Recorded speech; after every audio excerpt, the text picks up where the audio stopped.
Good morning student. मैं Shankarlal Yadav, Asian वाईएसपी school बिलंदरपुर।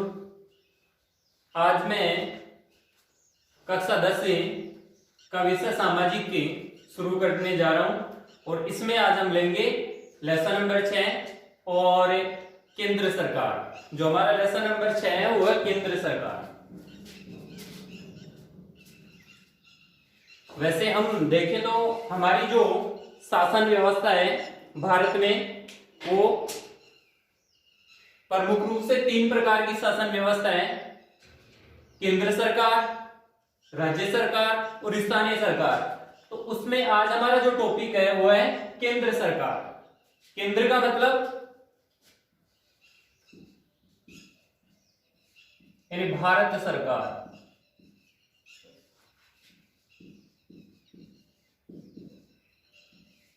तो आज हम भारत सरकार के बारे में पढ़ेंगे कि भारत सरकार। अब इसमें भी हम पढ़ेंगे सरकार। सरकार क्या होता है, सरकार के बारे में पढ़ेंगे। और राज्य यानी भारत। तो सबसे पहले राज्य एक भावात्मक अवधारणा है। राज्य एक भावात्मक अवधारणा है जो अमूर्त या आदर्श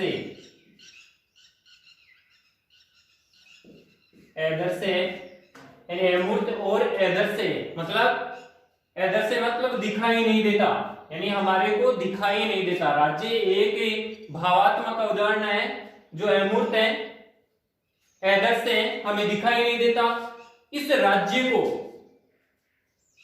मूर्त रूप देने का काम, रूप देने का कार्य कौन करती है? सरकार। यानी सरकार का क्या काम हुआ? राज्य रूपी जो अवधारणा है, अमूर्त जो राज्य है उसको मूर्त रूप देने का काम कौन करती है? सरकार। मतलब कि सरकार के बिना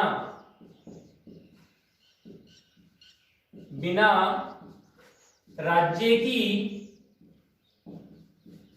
कल्पना करना भी असंभव है।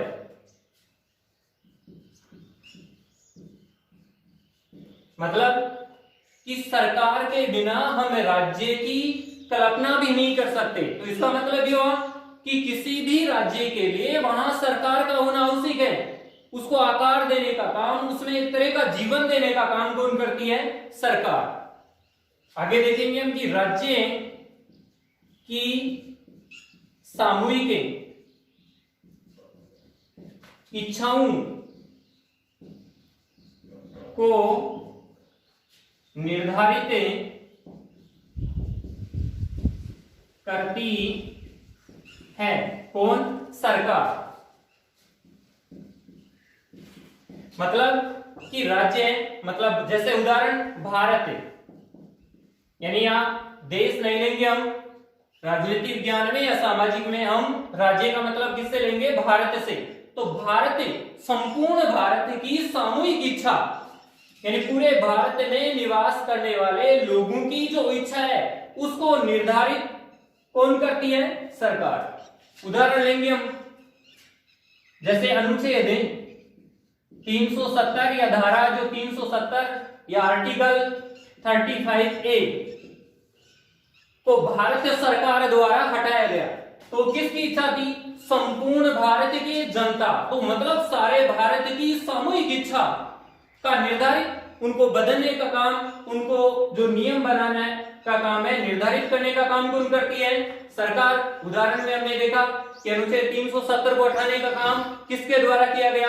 भारत सरकार के द्वारा। तो राज्य की जो सामूहिक इच्छा है उनको निर्धारित करने का काम कौन करती है?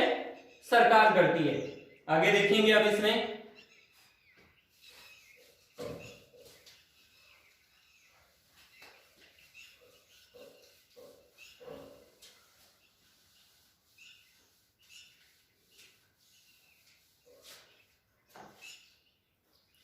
इसके साथ ही हम देखेंगे कि कानून का उचित पालन करना, यानी राज्य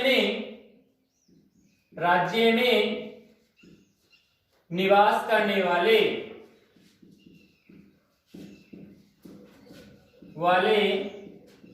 लोगों के लिए कानूनों का निर्माण करना, उनको लागू करना और उनका पालन करवाना, ये सारा काम किसका है? एक राज्य का है। यानी एक निश्चित भूभाग पर निवास करने वाले लोगों के लिए कानून का निर्माण करना, कानून को लागू करना और उन कानूनों को पालन करवाना और उल्लंघन करने पर उनके लिए दंड की व्यवस्था करना, ये सारा काम किसका है? सरकार का।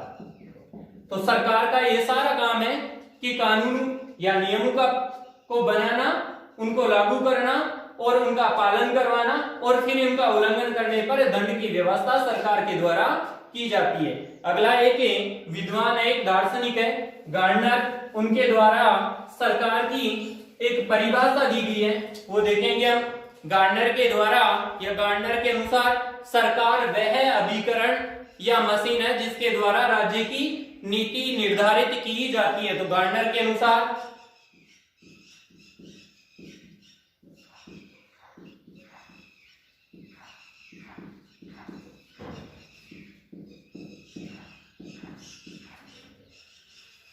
यानी किसके अनुसार देखेंगे हम? गार्डनर के अनुसार देखेंगे क्या? सरकार। यानी सरकार वह अभिकरण या मशीन है जिसके द्वारा, देखेंगे इसमें, सरकार वह अभिकरण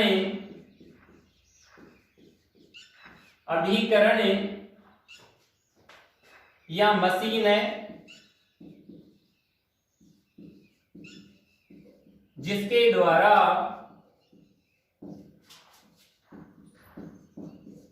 राज्य में नीति निर्धारण की जाती है।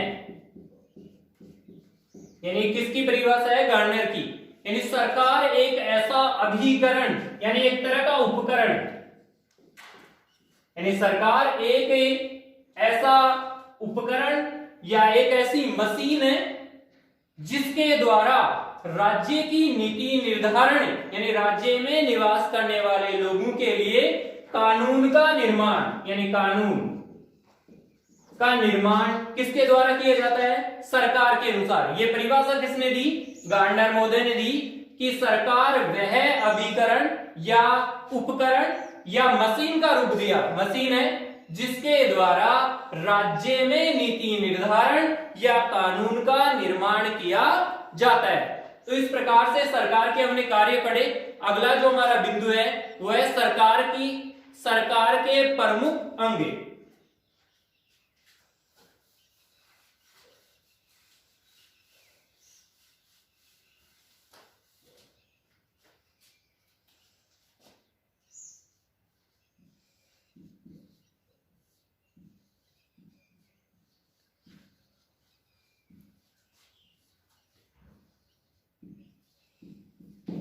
यानी सरकार के प्रमुख अंग, सॉरी,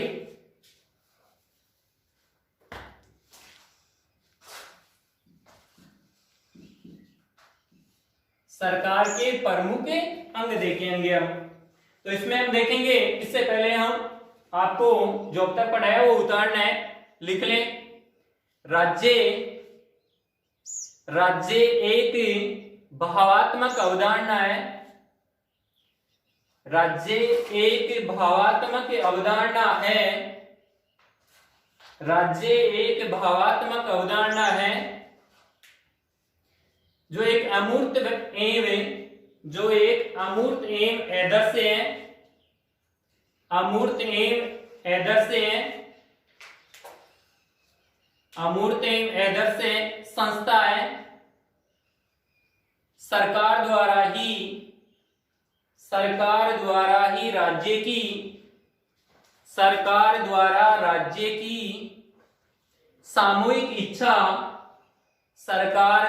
राज्य की सामूहिक इच्छा निर्धारित अभिव्यक्त एवं कार्यान्वित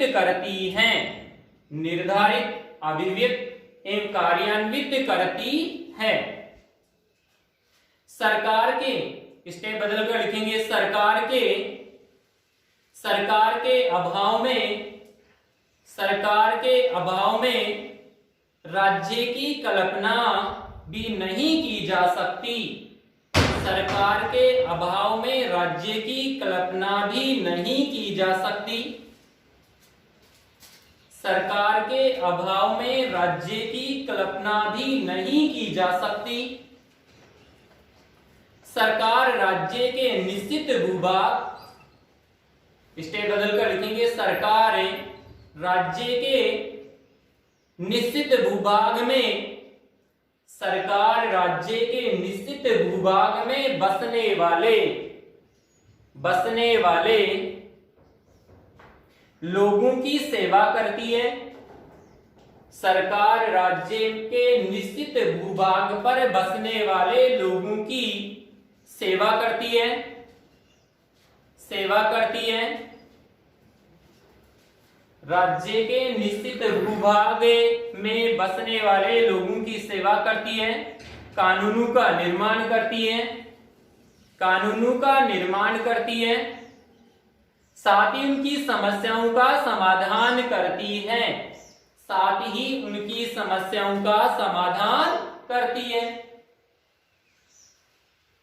कानूनों का उचित पालन न करने पर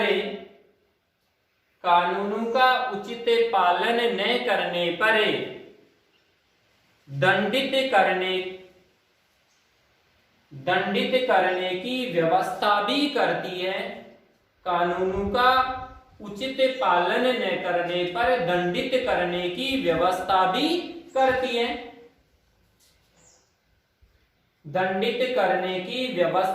करती है। अगली लाइन में स्टेप बदल कर लिखना है, गार्नर के अनुसार सरकार, इसमें लिखेंगे, गार्नर के अनुसार सरकार वह अभिकरण या मशीन है। गार्नर के अनुसार सरकार वह अभिकरण या मशीन है जिसके द्वारा राज्य की नीतियां निर्धारित की जाती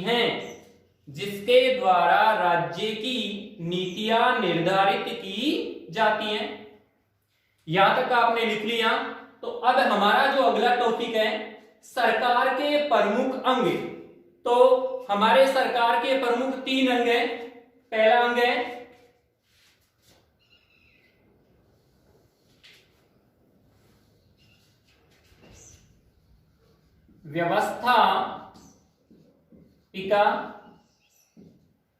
व्यवस्थापिका, दूसरा है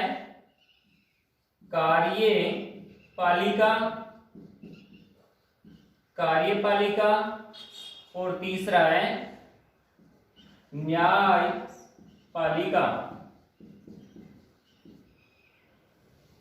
तीसरा जो है न्यायपालिका।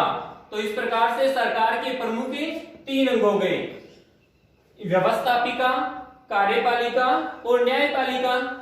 अब इसको हमें शॉर्ट में देखेंगे कि व्यवस्थापिका को हमें दूसरे नाम से संसद के नाम से भी जानते हैं। व्यवस्थापिका जो हमारी संसद है और अंग्रेजी में इसे पार्लियामेंट कहते हैं।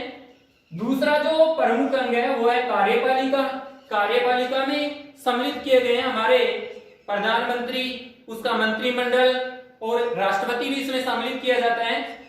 साथ ही तीसरा जो अंग है न्यायपालिका। तो संसद द्वारा या व्यवस्थापिका द्वारा जो कानून निर्माण किए जाते हैं उनको लागू करने का काम कौन करती है? कार्यपालिका। और उन कानूनों को उल्लंघन करने पर दंडित करने की व्यवस्था किसके द्वारा की गई है? न्यायपालिका। यानी उन कानूनों की सुरक्षा के लिए न्यायपालिका की व्यवस्था हमारे देश में, भारत के संविधान में की गई है। तो ये सारणी बनाएंगे सभी।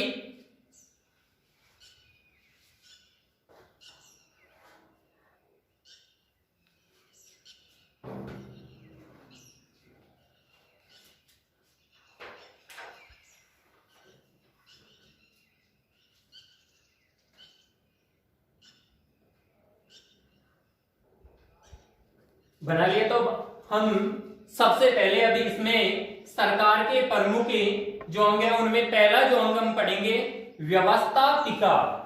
अपना जो अगला टॉपिक है या हमारा जो हेडिंग है वो होगा व्यवस्थापिका। पहला जो है व्यवस्थापिका।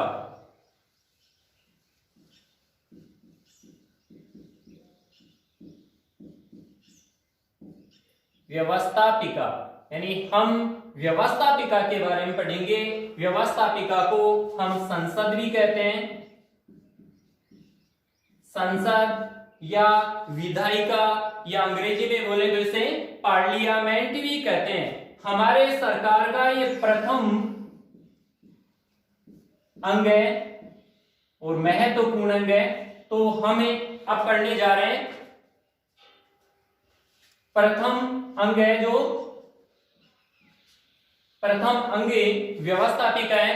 तो भारतीय राज्य व्यवस्था में व्यवस्थापिका का गठन यानी भारतीय संविधान में, भारतीय संविधान में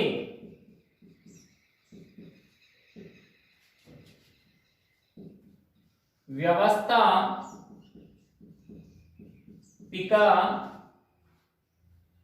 का गठन किया गया है। और भारतीय संविधान में व्यवस्थापिका दो प्रकार की बताई गई है। पहली संघीय व्यवस्थापिका,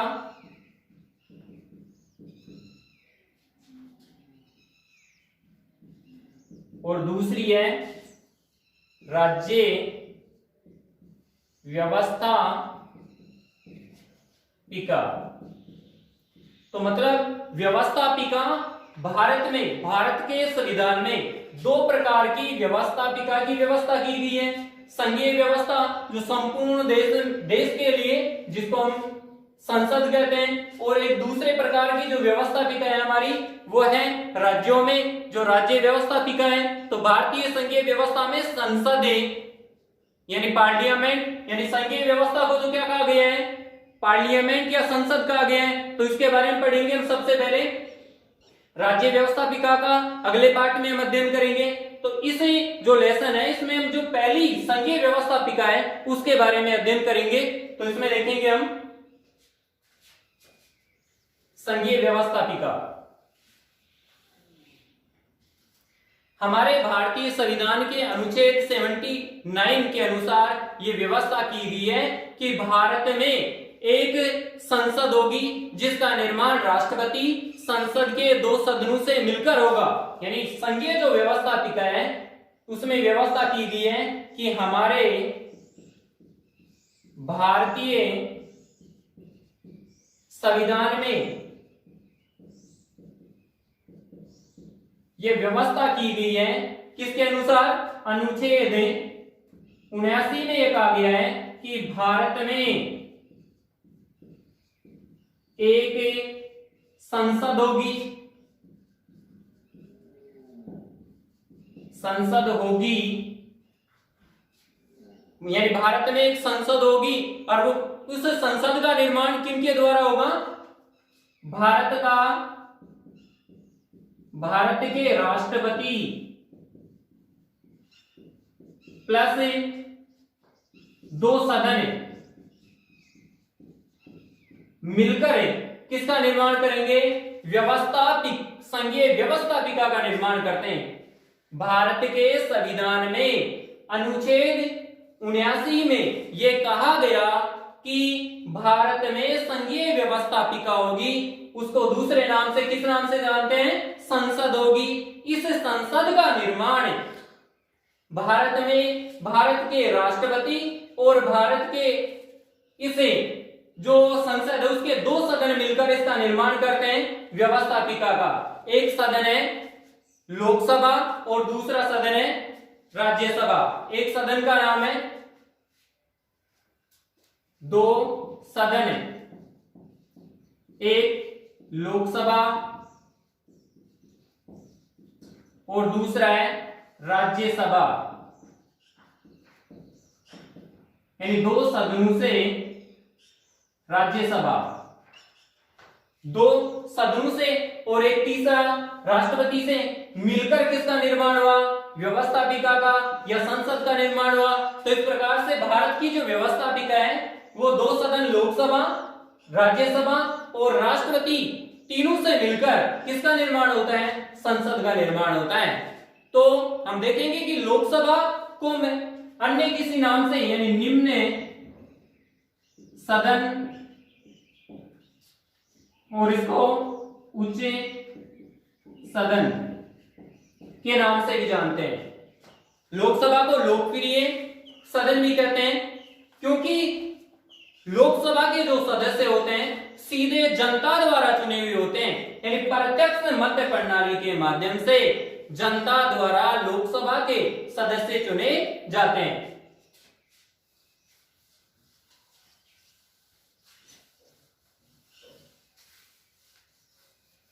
यानी संसद के बारे में देख रहे थे हम। संसद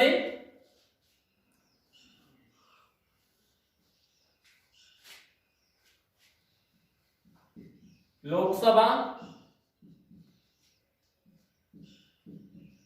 राज्यसभा और राष्ट्रपति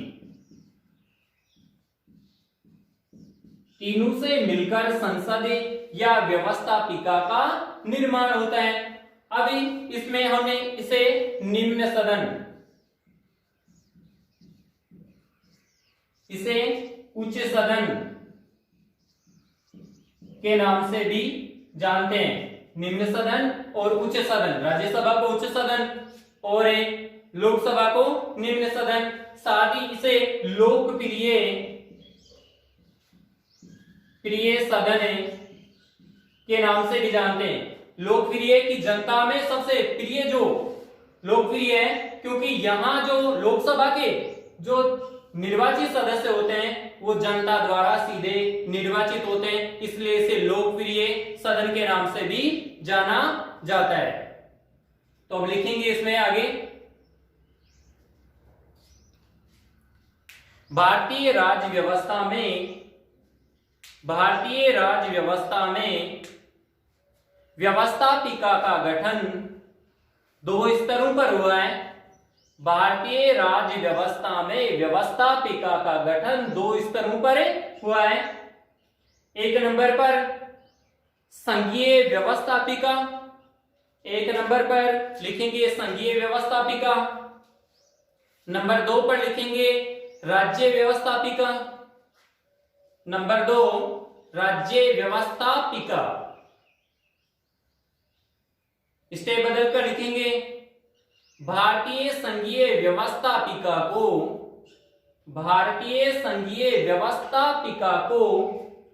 संसद कहा गया है। फिर स्टेप बदल कर लिखेंगे, संविधान के अनुच्छेद 79 में व्यवस्था की गई है। संविधान के अनुच्छेद 79 में व्यवस्था की गई है कि भारतीय संघ की एक संसद होगी, भारतीय संघ की एक संसद होगी जिसका निर्माण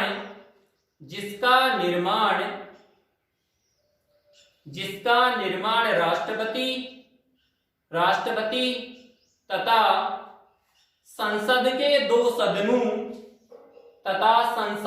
दो सदनों से मिलकर बना है, संसद के 2 सदनों से मिलकर बना है। 1 नंबर पर लिखेंगे लोकसभा, 1 नंबर पर लोकसभा, दूसरा नाम कह सकते हैं इसे निम्न सदन या लोकप्रिय सदन। नंबर 2 पर लिखेंगे राज्यसभा, राज्यसभा, और दूसरा नाम है उच्च सदन, उच्च सदन। स्टेप बदल कर लिखेंगे इस प्रकार से राष्ट्रपति लोकसभा तथा इस प्रकार से राष्ट्रपति लोकसभा तथा राज्यसभा तीनों से मिलकर, इस प्रकार से राष्ट्रपति लोकसभा तथा राज्यसभा तीनों से मिलकर भारतीय संसद का निर्माण हुआ है। तीनों से मिलकर भारतीय संसद का निर्माण हुआ है। अगला जो हमारा बिंदु है लोकसभा की रचना एवं संगठन।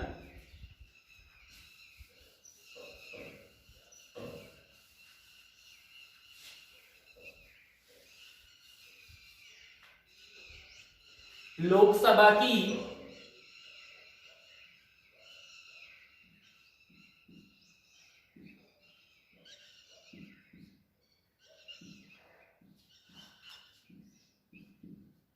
रचना एवं संगठन,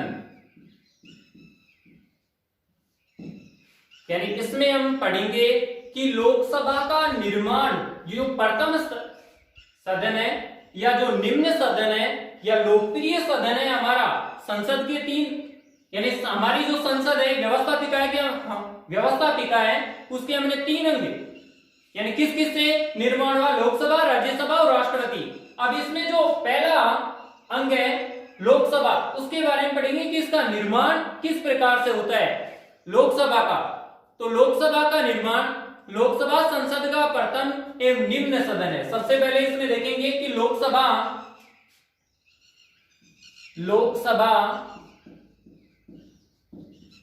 संसद का प्रथम सदन है, या दूसरे शब्दों में निम्न सदन है। यानी लोकसभा संसद का प्रथम सदन है या निम्न सदन है। इसे लोकप्रिय सदन भी कहते हैं।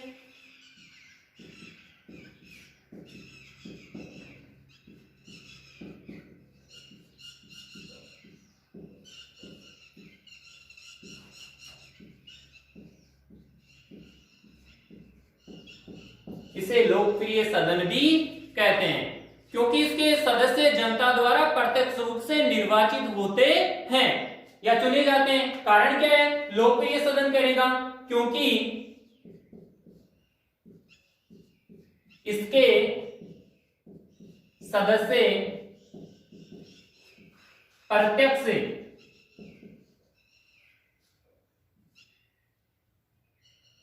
प्रत्यक्ष रूप से जनता द्वारा निर्वाचित होते हैं या चुने जाते हैं।